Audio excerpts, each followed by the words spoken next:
Magandang araw mga kamarites. Ayan nga, nagbubukas na kami ng aming tindahan dahil nga maaga kaming pumasok ngayon dahil marami kaming lilinisin sa tindahan. Ay, dahil nga din maaga pa ayan, maglilinis muna ng mga estante bago maglagay ng aming mga paninda para mamaya malinis na bago kami maglagay.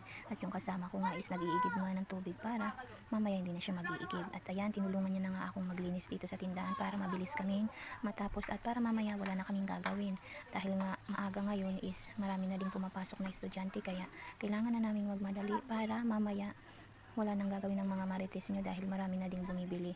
Kapag medyo marami ng estudyante marami na talagang bumibili sa amin. Kaya ayan, kung mapapansin nyo, naglalagay na nga kami ng mga paninda namin.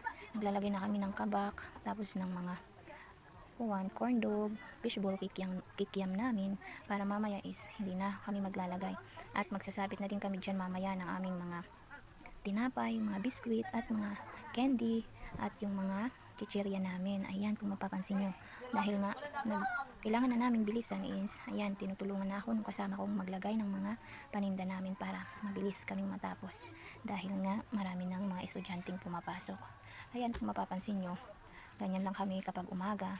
Yan lang lagi namin ginagawa sa tuwing umaga, papasok kami sa school dahil nga marami na rin kaming suki kaya kailangan maaga pa kaming papasok at maaga din kaming matatapos sa aming paglagay ng mga paninda namin.